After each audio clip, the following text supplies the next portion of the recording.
tardes con todos los presentes. Soy la doctora Tania Tello Rodríguez. El día de hoy vamos a tener un tema que va a ser tratado sobre constipación en el adulto mayor, el cual va a estar a cargo de la doctora Yerit Orcotorio Quispe. La doctora es médico residente de cuarto año de la especialidad de geriatría en el Hospital Nacional Cayetano Heredia y de la Universidad Peruana Cayetano Heredia. Doctora Yerit, puede empezar su exposición. Listo, gracias doctora Tania. Doctora, buenos días. Buenos días con el público presente. Hoy día vamos a tratar un tema muy importante que es la constipación en el adulto mayor. Es una queja común en esta población de adultos mayores, ¿no? Y tiene un gran impacto ¿en qué? En los costos de atención médica y asimismo en la calidad de vida del paciente. Entonces, constipación no solo se debe definir como la disminución de la frecuencia de las deposiciones, sino también tiene características estas. ¿Y quién nos va a dar las características? Nos va a dar la escala, los criterios de Roma. Los criterios de Roma 4 nos dice que debe persistir estos síntomas más de 6 meses y deben estar presentes en los últimos 3. Y las características que se va a añadir a esta disminución de la frecuencia va a ser que sean heces duras, que salgan con mucho esfuerzo, con pujos, que cuando el paciente vaya al servicio higiénico sienta la sensación de una evacuación incompleta, ¿no? Sienta que aún tiene heces, tiene sensación de obstrucción y que necesite maniobras, ¿no?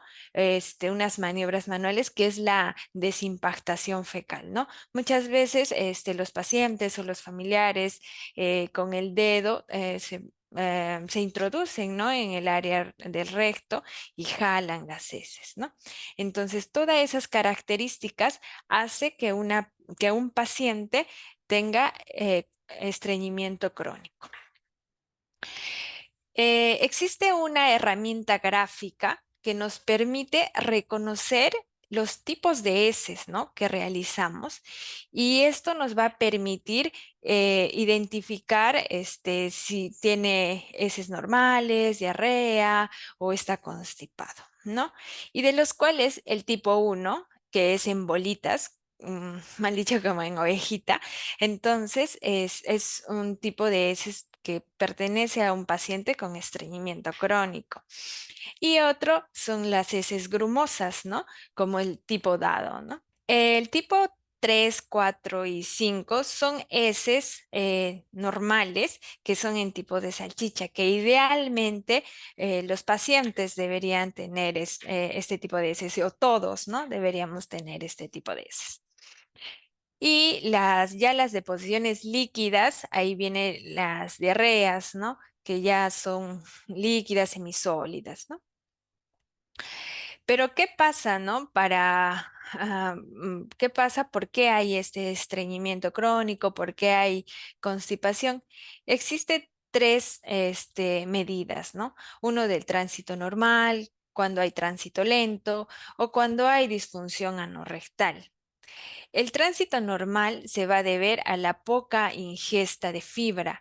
Entonces, lo que hace va a haber un acúmulo de las heces en el intestino y como no va a haber fibra, no va a desplazarse o el desplazamiento va a ser más lento. Y aparte de eso, que en el intestino se absorbe agua, entonces las heces se hacen mucho más lentos y poco a poco se va acumulando, su tránsito está disminuido, ¿no? De las propias heces y se van acumulando en la ampolla rectal. Otro mecanismo va a ser el tránsito lento, que consiste en que ya también el intestino tiene menos contracciones, ¿no? Al haber menos contracciones, lo que hace también que las heces estén ahí acumuladas. Y la disfunción anorrectal, ya asociada a patologías, donde va a haber una menor sensibilidad a nivel del recto. Entonces las heces van a estar acumuladas. Con respecto a las manifestaciones clínicas, ¿qué nos va a decir el paciente o cuando va a llegar a la consulta. Nos va a decir, no realizo deposiciones. Las heces son duras, tengo una sensación de defecación incompleta y algunas veces las heces salen manchadas con rasgos de sangre. Y el dolor abdominal no es característico de un paciente que tenga constipación. En el adulto mayor existen cambios a nivel del intestino que estos van a predisponer a constipación, pero el tránsito intestinal no se ve afectado, ¿no? Entonces, pero ¿qué es lo que sí va a existir o va a cambiar a comparación de un adulto joven? En el adulto mayor va a haber menor fuerza muscular para evacuar, ¿no? Menor fuerza para pujar, no va a salir. Los músculos del abdomen van a tener menor fuerza, los músculos del recto, esas también que ayudan para la contracción, va a haber menor fuerza. Y también la sensibilidad del recto va a estar disminuida. Entonces se va a acumular en la ampolla rectal las heces, ¿no? Y se van a hacer cada vez más duras y van a salir en bolitas o si no, en dados, ¿no? Existen factores de riesgo que van a llevar a constipación al paciente. Por ejemplo, uno de ellos y uno importante es ignorar las ganas de ir al baño, ¿no? Muchas veces el paciente se encuentra en el mercado, en el banco o en una fiesta, en una reunión y se olvida de hacer las deposiciones. Entonces esas heces poco a poco van a estar acumulándose. Por ejemplo, el sedentarismo, ¿no? El sedentarismo es otro factor de riesgo. Muchos de nosotros, tanto adultos jóvenes como adultos mayores, pasamos la mayor parte del tiempo en el celular, en la computadora, y los adultos mayores a veces ya no se movilizan, ya no caminan, están sentados, están en cama, e incluso ni siquiera para llevarles a la mesa a comer, a almorzar, ¿no? Sino les llevan la comida a la cama. Entonces, eso hace que estén la mayor parte del tiempo sedentarios, ¿no? Sin actividad. Y el colon también se duerme, ¿no? Está sedentario también el colon. Entonces, ya no, las heces no van a ir por su tránsito normal.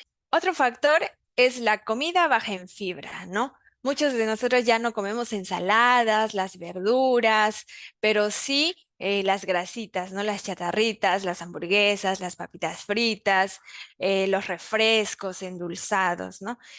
Eso lo que hace es que las heces estén un poco más duras, no ayuda a la motilidad. Y otro factor, como estamos hablando de adultos mayores, pues la edad a mayor edad, mayor riesgo de que se constipen, ¿no?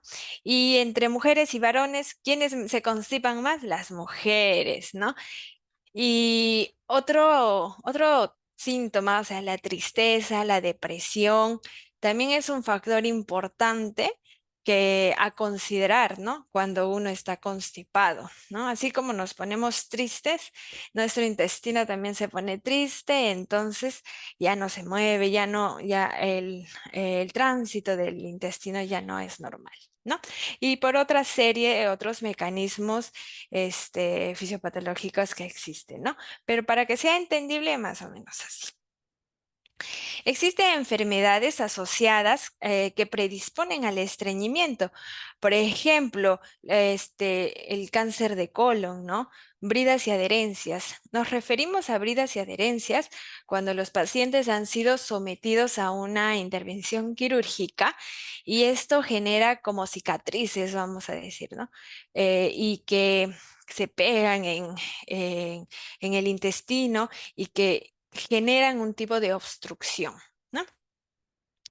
Otras patologías, por ejemplo, las metabólicas. ¿Y quiénes de estos? Cuando el calcio en sangre está elevado, cuando la glucosa está elevada o otras alteraciones endocrinológicas, el hipotiroidismo. Muchos de ellos, nuestros pacientes adultos mayores tienen hipotiroidismo y su único síntoma que vienen recurrentemente a la consulta es que está estreñido, estreñido, y le tomamos TSH de 4 y boom, sale su hipotiroidismo, ¿no? Las neurológicas, por ejemplo, nuestros pacientitos con Parkinson tienen estreñimiento, o los pacientitos que han sufrido de un ACV y que ya no se movilizan como antes, ¿no? La mayor parte del tiempo algunos paran en cama, sentados, ¿no? Y las anomalías rectales, por ejemplo, las hemorroides y las fisuras anales. Las fisuras anales se asocia que cuando está saliendo las deposiciones causa dolor, ¿no? Y para no causar dolor, muchas veces se aguantan de ir al baño, ¿no? Y las heces se van a acumular. Y medicamentos, un factor importante a considerar, ya que los adultos mayores tienen polifarmacia. Entonces, y aparte, nuestros adultos mayores tienen, muchos de ellos, dolor. ¿Y con qué manejamos el dolor? Con tramadol.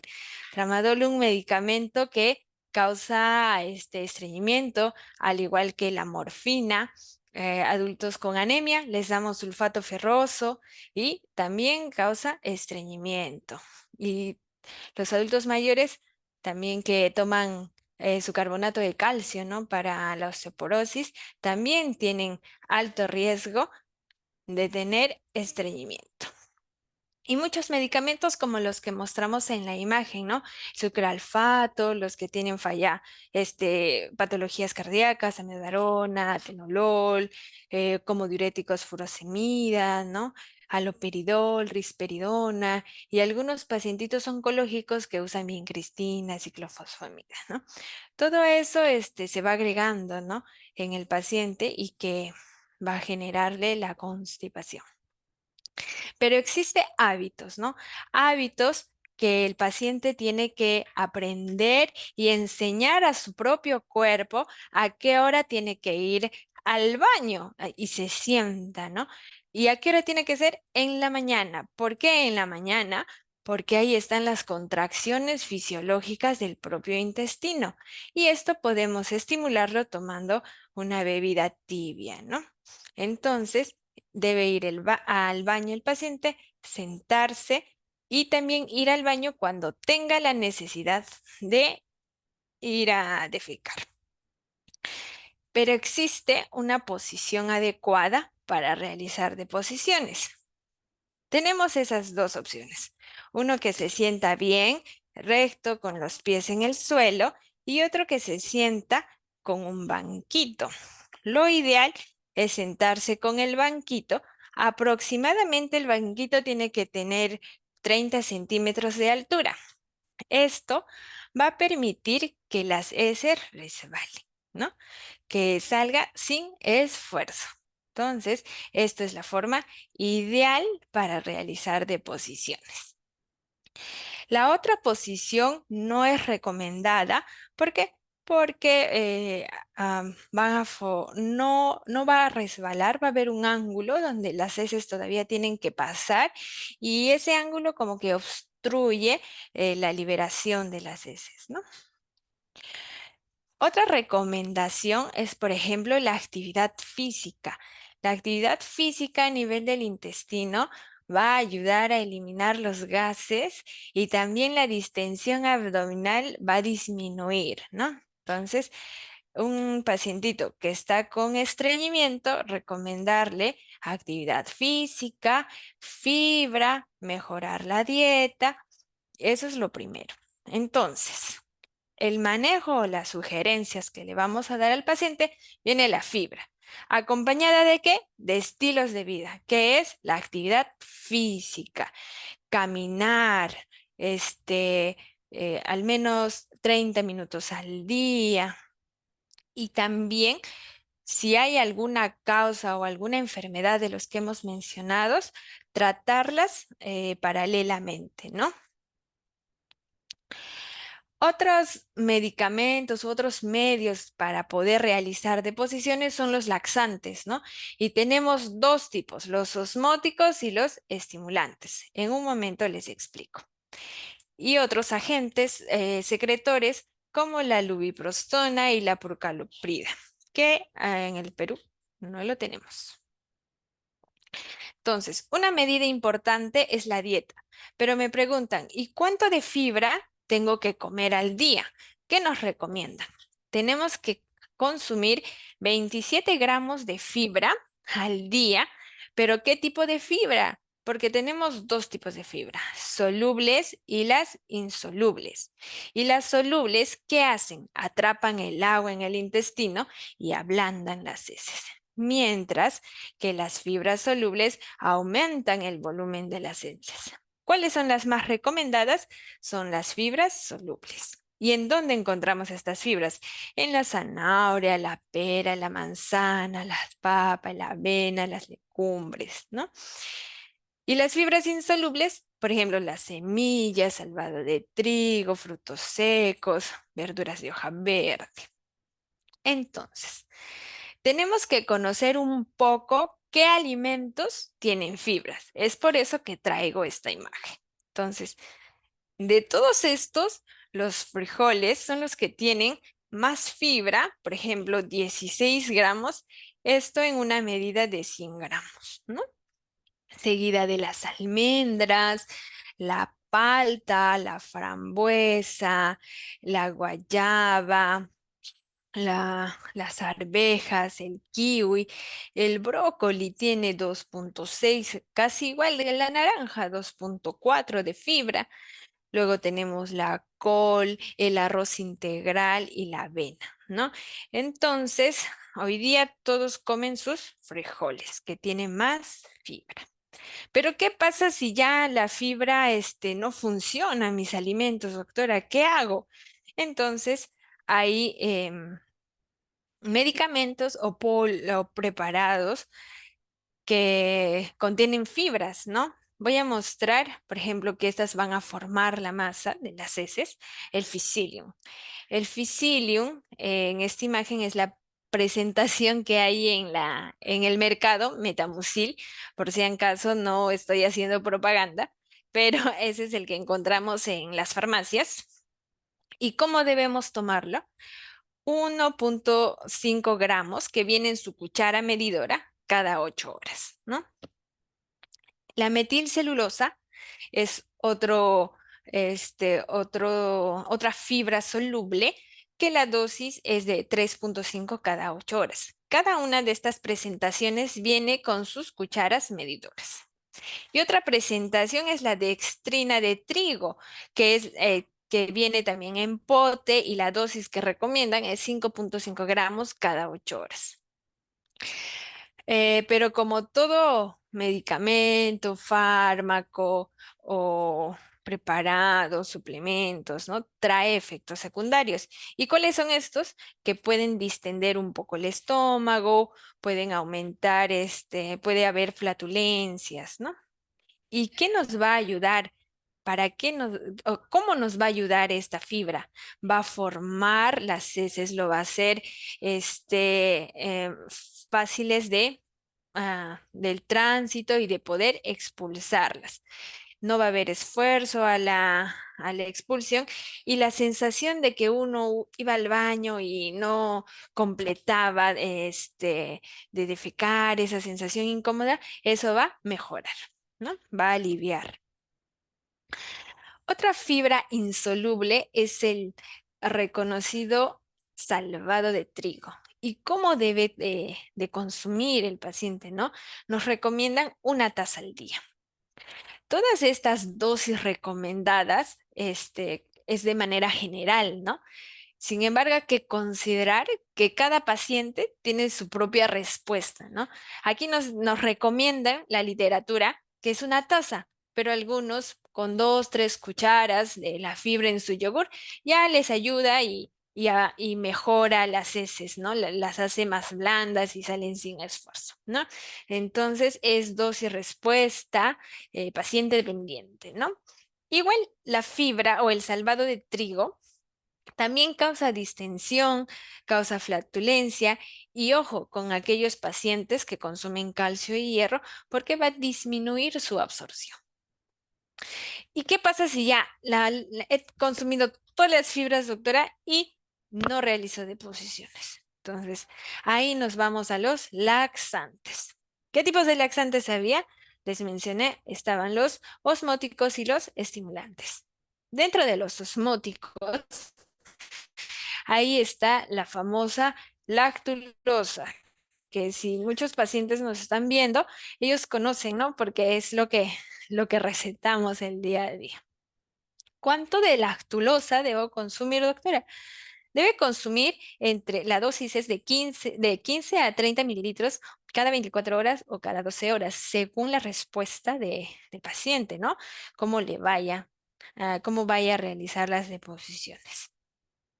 Y otro laxante osmótico es el polietilenglicol. Viene en sobres, viene en frascos y esta presentación tiene 17 gramos y esto se tiene que disolver en una taza de agua, ¿no? Que es de 250 mililitros. Eso se toma una vez al día, pero igual tiene sus efectos secundarios. Por ejemplo, la lactulosa tiene un sabor muy dulce que algunos no toleran esto, ¿no? También causa mucho dolor o disconfort abdominal y va a causar flatulencias. ¿En qué va a ayudar estos laxantes osmóticos? Va a aumentar los fluidos intraluminales del intestino, ¿no? Y hace que salgan las deposiciones. Otro tipo de laxantes tenemos las tabletas, ¿no? Los comprimidos, bisacodilo, picosulfato de sodio y el seno. El bisacodilo tenemos la presentación, el Dulcolax, ¿no? Vuelvo a repetir, no estoy haciendo propaganda. Entonces, pero ¿cuál es la dosis? Es una tableta al día. Y el picosulfato de sodio tenemos dos presentaciones, en tabletas, que viene como el Dibrolax, y en líquido, que es la limonada Marcos, ¿no? ¿Y cómo tomo las tabletas? Es una tableta al día o se puede tomar incluso 2 veces al día. Y la limonada viene la presentación de 200 mililitros, tiene que tomarse toda la botella. Y el Sena es la presentación que viene, es el Ciroelax. ¿Cuántas tabletas, doctora, me tengo que tomar del Ciroelax? 2 tabletas al día. ¿Tiene efectos secundarios? Sí, tiene efectos secundarios. Dolor abdominal y flatulencia. ¿Y qué hace estos laxantes estimulantes? Hace que nuestros intestinos, sus ondas estén propulsivas y también aumenta la secreción intestinal, ¿no? ¿Y qué pasa si ya, doctora, sabe que no, a pesar que he tomado todo eso, no sale, ¿no? Entonces, ¿qué estará pasando? Tal vez está todo acumulado en la ampolla rectal y tenemos que desimpactar. Para eso hay supositorios y el enema. Estos son medidas que se considera de forma intrarrectal. Su aplicación es intrarrectal. Entonces, los supositorios, que es de glicerina, hay para niños y para adultos, es una vez al día cuando el paciente tenga esta sensación de bulto, ¿no? Que no realiza deposiciones y que las heces estén ahí en la ampolla. Y el enema es el fosfato monosódico, que esa también se aplica intrarrectal una unidad. ¿Cuál es el riesgo de usar los intrarrectales? Por ejemplo, el supositorio puede generar irritación rectal y el enema puede generar traumatismos mecánicos. Otros agentes ya cuando no se pueda, hay otros agentes como los agentes secretores que se consideran que es la prucaloprida y la lubiprostona. Ya, esas no son de uso frecuente y no están presentes en el Perú, pero hay que tenerlos en cuenta. Entonces, ¿en qué concluimos esta pequeña charla? Que el estreñimiento es un problema común en el adulto mayor, ¿no?